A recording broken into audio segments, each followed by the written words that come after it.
Hello everyone, welcome to my channel. अभी तक हम कंटिन्यू कर रहे थे अपना चैप्टर जो कि है क्लास 12 से related sexual reproduction in flowering plants.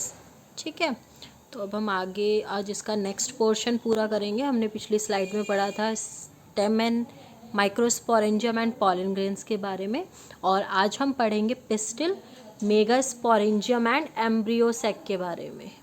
ये वाला जो हमारा हेडिंग है, ठीक है, ये हम आज पढ़ेंगे। तो इसमें हम सबसे पहले पढ़ते हैं कि structure of a pistil. Pistil क्या होता है? पिस्टिल के पास एक या एक से ज़्यादा नंबर्स होते हैं कार्पल्स के।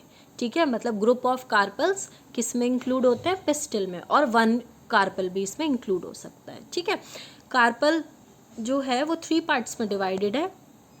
टॉप मोस्ट पार्ट जो है इसका वो होता है स्टिग्मा, उससे बिलो होता है आपका स्टाइल, और स्टाइल से सबसे नीचे पार्ट होता है इसका ओवरी।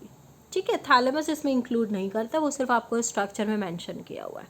ठीक है, तो स्टिग्मा, स्टाइल एंड ओवरी, ये जो 3 पार्ट्स हैं, ये 3 के 3 पार्ट्स आपके आते हैं कार्पल के अंदर। तो स्टिग्मा, वैसे हम ये पहले भी पढ़ चुके हैं, जब मैंने आपको फ्लावर का पूरा डायग्राम पढ़ाया था तब भी मैंने आपको बताया था कि स्टिग्मा क्या होता है, स्टाइल क्या होता है और ओवरी क्या होता है। तो स्टिग्मा क्या है? टॉप मोस्ट पार्ट होता है कार्पल का। ये जो रीजन, यहाँ पर आकर पॉलन ग्रेन्स, जो पॉलन ग्रेन्स है वो यहाँ पर आकर रिसीव होती है। ठीक है, और फिर यहीं से आगे इसमें नीचे मूव करते करते जो है ओवरी तक पहुँच जाती है। ठीक है, तो अब क्या है, स्टिग्मा और ओवरी को कनेक्ट कौन करता है? स्टाइल। ये कार्पल की नेक कहलाता है। ठीक है, और सबसे लास्ट में हमारा जो पार्ट है वो है ओवरी का। ओवरी क्या है? एक बेसल पार्ट है। ये दिख रहा है आपको? एक मिनट में आपको इरेज करके दिखाती हूँ। ये देखिए, ये जो आपको नीचे स्वेलन पार्ट दिख रहा है ये ओवरी है इसकी। ठीक है, ओवरी के अंदर क्या होते हैं? ओव्यूल्स होते हैं। उसके बाद हम नेक्स्ट टॉपिक पढ़ेंगे अपना। अब क्या है, हमने ये तो पढ़ लिया कि कार्पल क्या होता है और कार्पल का स्ट्रक्चर क्या होता है। कुछ प्लांट्स, अब ज़रूरी नहीं है कि हर प्लांट में एक ही कार्पल होगा, कुछ में 2 कार्पल भी होते हैं, कुछ में 3 भी होते हैं, और कुछ में मल्टीपल भी होते हैं। तो जिन प्लांट्स में या जिन फ्लावर्स में एक ही कार्पल प्रेजेंट होगा उसको हम बोलते हैं मोनोकार्पेलरी। ठीक है, क्या बोलते हैं उसको? हम मोनोकार्पेली बोलते हैं। और मोनोकार्पेलरी का जो एग्जाम्पल है वो क्या है? पी प्लांट है ये। ठीक है, पी प्लांट है मोनोकार्पेलरी का एग्जाम्पल। फिर है बायकार्पेलरी। बायकार्पेलरी का क्या मतलब है? जिसमें 2 कार्पल्स प्रेजेंट होगी आपके पास, फॉर एग्जाम्पल मस्टर्ड। नेक्स्ट आते हैं हमारे पास पॉलीकार्पेलरी। पॉलीकार्पेलरी में क्या होता है? बहुत सारी कार्पल्स प्रेजेंट होती है एक ही फ्लावर में, फॉर एग्जाम्पल रोज। ठीक है, ये सब इसके एग्जाम्पल्स हैं। अब हम नेक्स्ट टॉपिक पढ़ेंगे जो है हमारा फ्यूजन ऑफ कार्पल। अब अगर किसी प्लांट में सिंगल कार्पल प्रेजेंट है तो उसमें तो हमें उसके कॉम्बिनेशन से कोई मतलब ही नहीं है कि वो यूनाइटेड है या फिर वो अटैच्ड है या कुछ भी और। अब हम अगर सिंगल की बात करते हैं, देखो अगर इसमें 2 टर्म्स हम यूज़ करते हैं, लेकिन तब यूज़ करेंगे जब हमारे प्लांट में एक से ज़्यादा कार्पल होंगी। अगर एक कार्पल है तो कोई बात नहीं, लेकिन अगर 2 कार्पल हैं या 2 से ज़्यादा कार्पल है देन हम ये दोनों टर्म्स उसके लिए यूज़ करते हैं। सबसे पहली टर्म है हमारे पास एपोकार्पस। एपोकार्पस में क्या होता है? जो कार्पल्स हैं वो फ्री होती हैं, मतलब एक दूसरे से अटैच्ड नहीं होंगी। फॉर एग्जाम्पल रोज़, रोज़ में होता है एपोकार्पस। ठीक है, रोज़ में जो कार्पल्स प्रेजेंट होती हैं उनको हम क्या बोलते हैं? एपोकार्पस बोलते हैं। सेकंड पार्ट आते हैं सिनकार्पस पर। सिनकार्पस का मतलब जो आपकी कार्पल्स हैं वो क्या होंगी? एक दूसरे से फ्यूज्ड होंगी, या तो वो पार्शियली फ्यूज्ड होंगी या फिर वो होली फ्यूज्ड होंगी, लेकिन होंगी वो यूनाइटेड। ठीक है, for example china rose. Syncarpous का एग्जाम्पल क्या है? चाइना रोज़ है। ठीक है, नेक्स्ट टॉपिक पर आते हैं प्लेसेंटेशन इन ओवरी।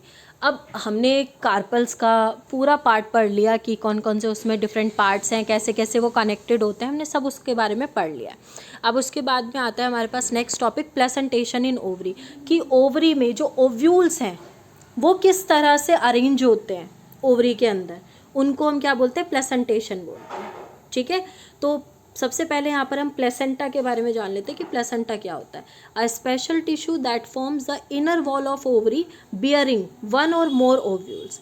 क्या होता है प्लेसेंटा? क्या है? एक स्पेशल टिश्यू है जो कि ओवरी की अंदर वाली वॉल में प्रेजेंट होता है, और इस ओवरी की वॉल में क्या होता है, एक से ज़्यादा ओव्यूल्स प्रेजेंट होते हैं। तो इन्हीं ओव्यूल्स का अरेंजमेंट क्या कहलाता है? प्लेसेंटेशन कहलाता है। प्लेसेंटेशन 5 टाइप्स का होता है। Basal placentation, marginal, central, axile and parietal. ये पांचों के पांचों टॉपिक आपने 11th क्लास में भी पढ़े होंगे, आपके पास पूरा डिटेल्ड नोट था इसके पास, ठीक है। नेक्स्ट टॉपिक पर आते हैं मेगास्पोरेंजियम। अब हम एक ओव्यूल का स्ट्रक्चर पढ़ेंगे कि एक ओव्यूल कैसा दिखता है, कौन कौन से उसमें डिफरेंट पार्ट्स प्रेजेंट है, ठीक है। सबसे पहले आ जाते हैं हम लोग फ्यूनिकल पर। फ्यूनिकल क्या है? एक स्टॉक है जो कि अटैच है हमारे ओव्यूल से, ठीक है। फिर उसके बाद उसमें है चिलाजा। चिलाजा हमारा बेस है यहाँ पर, ठीक है। और ये आपको ये सेंटर पोर्शन दिख रहा है, ये आपका न्यूक्लियस है। न्यूक्लियस के अंदर यहाँ पर एंटीपोडल सेल्स हैं, सिनर्जिड्स हैं, एग हैं और पोलर न्यूक्लियाई है। ये अभी हम आगे पढ़ेंगे एक न्यूक्लियस का स्ट्रक्चर जिसको हम एम्ब्रियो सेक भी बोलते हैं, ठीक है। वो आगे मैंने यहाँ पर डिफाइन किया हुआ है। उसके बाद ये जो एम्ब्रियो सेक है, इसके बाहर की जो लेयर है, ये वाली लेयर, ये दिख रहा है, ये वाली जो लेयर है इसको हम बोलते हैं इनर इंटेग्यूमेंट। उसकी जो बाहर वाली ये जो लेयर है इसको हम बोलते हैं आउटर इंटेग्यूमेंट्स, ठीक है। तो ये दो इनकी प्रोटेक्टिव लेयर्स हैं। और बाद में ये आपको स्मॉल ओपनिंग दिख रही है यहाँ पर, ये स्मॉल ओपनिंग क्या है? माइक्रोपाइल है। जिस पोर्शन में ओव्यूल के जिस पोर्शन में इंटेग्यूमेंट्स प्रेजेंट नहीं होते उनको हम माइक्रोपाइल बोलते हैं, ठीक है। और ये नीचे आपको यहाँ पर बेस दिख रहा है, ये है आपका प्लेसेंटा। इस प्लेसेंटा से अटैच्ड है ओव्यूल। अभी तभी तो हमने ओव्यूल का अरेंजमेंट पढ़ा, ठीक है। तो ये आपका ओवरऑल स्ट्रक्चर है एक ओव्यूल का। अब मैंने यहाँ पर इसके पार्ट्स के बारे में लिखा हुआ है, थोड़ा इसको भी रीड कर लेते हैं हम लोग। Ovules develop from the inner wall of the ovary. ये अभी हमने प्लेसेंटेशन में भी पढ़ा कि जो ओव्यूल्स है वो कहाँ से डेवलप होते हैं? ओवरी की इनर वॉल से डेवलप होते हैं, ठीक है। तो अब हम ये कुछ पार्ट्स हैं यहाँ पर। सबसे पहले funicle, it get raised from the ovary wall bye a short stock.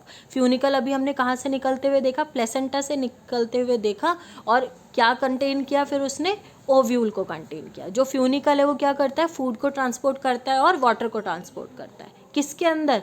Ovule के अंदर, ठीक है। सेकंड टॉपिक आता है हमारे पास हाइलम। हाइलम क्या है? It is the region where the body of the ovule fuses with the funicle. Hilum वो रीजन है जहाँ पर फ्यूनिकल अटैच्ड होता है ओव्यूल से, उस रीजन को बोलते हैं हम हाइलम। न्यूसेलस अभी मैंने आपको बताया, जिसमें 1 मेगास्पोर मदर सेल प्रेजेंट होगी उसको हम क्या बोलते हैं? न्यूसेलस बोलते हैं। नेक्स्ट आता है इंटेग्यूमेंट्स। इंटेग्यूमेंट्स क्या है? It is the protective layer in which nucellus found. अभी हमने न्यूसेलस पढ़ा था, न्यूसेलस के बाहर हमने क्या पढ़ा? इंटेग्यूमेंट्स पढ़े, ठीक है। फिर आते हैं माइक्रोपाइल। माइक्रोपाइल अभी मैंने बताया वो रीजन है जहाँ पर इंटेग्यूमेंट्स प्रेजेंट नहीं होते हैं। लास्ट पार्ट है आपका चिलाजा। चिलाजा क्या है? इसका बेसल पार्ट है। ओव्यूल का बेसल पार्ट क्या कहलाता है? चिलाजा कहलाता है। नेक्स्ट प्रोसेस पर आते हैं मेगास्पोरोजेनेसिस। मेगास्पोरोजेनेसिस का मतलब होता है the formation of megaspore from the megaspore mother cell is called megasporogenesis, ठीक है। ये एक प्रोसेस है जिसके थ्रू एक मेगास्पोर बनता है। और मेगास्पोर कौन बनाता है? मेगास्पोर मदर सेल बनाती है। मेगास्पोर मदर सेल जो है उनमें मियोटिक डिवीजन होता है और वो क्या करती हैं? एक बार में वो 4 मेगास्पोर बनाती हैं, जो कि चारों के चारों क्या होते हैं? हैप्लॉइड होते हैं, ठीक है। इन चारों मेगास्पोर में से सिर्फ एक ही मेगास्पोर ऐसा होगा जो फंक्शनल होगा, जो आगे की वर्किंग में पार्ट लेगा। लेकिन जो बाकी के पार्ट हैं आपके, जो बाकी के 3 मेगास्पोर हैं, वो क्या करेंगे? तीनों के तीनों डीजनरेट हो जाएंगे और रिमूव आउट हो जाएंगे, ठीक है। लेकिन ये जो एक मेगास्पोर है यहाँ पर, ये जो एक मेगास्पोर है, ये क्या करता है? आगे गैमेटोफाइट बना लेता है, ठीक है। देन आते हैं फीमेल गैमेटोफाइट पर, जिसको हम क्या बोलते हैं? एम्ब्रियोसेक बोलते हैं। एम्ब्रियोसेक मतलब किस तरह से बनेगा वो मैं आपको अभी डिटेल नोट दूंगी उसका। एम्ब्रियोसेक में क्या होता है? आपके पास एक सेल है, ठीक है। एक आपके पास गैमेटोफाइट था जो अभी हमने देखा कि कैसे बनता है। वो उसमें क्या होता है? फिर डिवीजन शुरू होता है। माइटोटिक डिवीजन होता है, उसमें मल्टीप्लाई होती हैं सेल्स, तो वो जो एक सेल है वो कन्वर्ट होगी 2 सेल में, 2 सेल दोबारा फिर मल्टीप्लिकेशन होगा उसमें, वो कितनी बनेंगी 4 सेल्स बनेंगी, 4 सेल्स से 8 सेल्स बन जाएंगी, ठीक है, मतलब 8 न्यूक्लिएट स्ट्रक्चर बन जाते हैं एम्ब्रियो में, और उसको हम क्या बोलते हैं, एम्ब्रियो सेक बोलते हैं। आफ्टर द 8 न्यूक्लिएट स्टेज, जब ये 8 न्यूक्लियस स्टेज बन जाती है पूरी, तो जो सेल वॉल्स हैं, ठीक है, वो जो सेल वॉल्स हैं फिर उसके बाद सेल वॉल के अंदर ही तो प्रेजेंट होंगी 8 के 8 न्यूक्लिएट जो हमारे न्यूक्लियस बनेंगे वो सब, ठीक है, और क्या होगा, जैसे ही ये 8 न्यूक्लियस का फॉर्मेशन होगा वैसे ही फीमेल गैमेटोफाइट ऑर्गेनाइज होना शुरू हो जाएगा। स्ट्रक्चर ऑफ एम्ब्रियो सेक, अभी हमने पढ़ा कि जो 8 न्यूक्लियस हैं एम्ब्रियो सेक के अंदर, अगर कोई भी हमारे पास न्यूक्लियस है और उसमें अगर कोई भी एम्ब्रियो सेक है और उसमें 8 न्यूक्लियस हैं तो उसको हम क्या बोलते हैं, एम्ब्रियो सेक बोलते हैं। 6 of the 8 nuclei get surrounded by the cell wall and the remaining 2 called polar nuclei, जो 8 न्यूक्लियस हैं उनमें से क्या होगा, जो 6 हैं उनके तो सराउंडिंग आ जाएगी सेल वॉल, लेकिन जो बाकी बची हुई 2 सेल हैं वो किस में कन्वर्ट हो जाएंगी, पोलर न्यूक्लियाई में कन्वर्ट हो जाएंगी, जो हमारा एम्ब्रियो सेक है उसके सेंटर में प्रेजेंट होती है, ठीक है। 3 ऑफ द 6 सेल्स, जो 3 सेल्स थी हमारी जिसमें अभी हमने सेल वॉल देखी थी, वो जो सेल वॉल वाली हमारी 3 सेल्स हैं उनमें क्या होगा, माइक्रोपाइल एंड प्रेजेंट होगा, और क्या करेगा वो, एक एग एपरेटस बना लेगा जिसमें 2 सिनर्जिड्स प्रेजेंट होंगे और एक एग सेल प्रेजेंट होगा, ये एम्ब्रियो सेक के बेस में प्रेजेंट होती है, ठीक है। उसके बाद है the synergids have special thickenings at the micropylar and, these are called the filiform apparatus. It help in leading the pollen tubes into the synergids.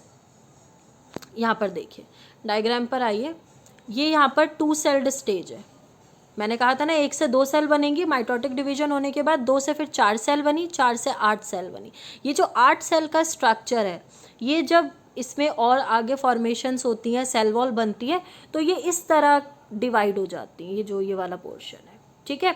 अब इसमें सबसे ऊपर देखिए, ये दिख रहा है चिलाजल एंड जहाँ पर है वहाँ पर 3 सेल्स हैं एंटीपोडल सेल्स, बीच में 2 सेल्स हैं आपकी पोलर न्यूक्लियाई, पोलर न्यूक्लियाई के बाद जो मिडल में है ये देखिए, ये दिख रहा है, ये एग है, उसके बाद ये जो 2 नीचे आपको ये दिख रहे हैं, ये वाला जो आपका पोर्शन है ये है सिनर्जिड्स, और सिनर्जिड्स के नीचे अभी हमने पढ़ा था सिनर्जिड्स के नीचे क्या बनता है, फिलीफॉर्म एपरेटस, ठीक है, और सबसे लास्ट में देखिए माइक्रोपाइलर एंड, यही अभी हमने पढ़ा था ओव्यूल के स्ट्रक्चर में, ऊपर चिलाजल एंड था और नीचे माइक्रोपाइलर एंड था, वही है दोनों, बस बीच में क्या हुआ, वो जो एक न्यूसेलस था अब उसने क्या किया, डिवाइड होना शुरू किया और वो 8 पार्ट्स में कन्वर्ट हो, ठीक है।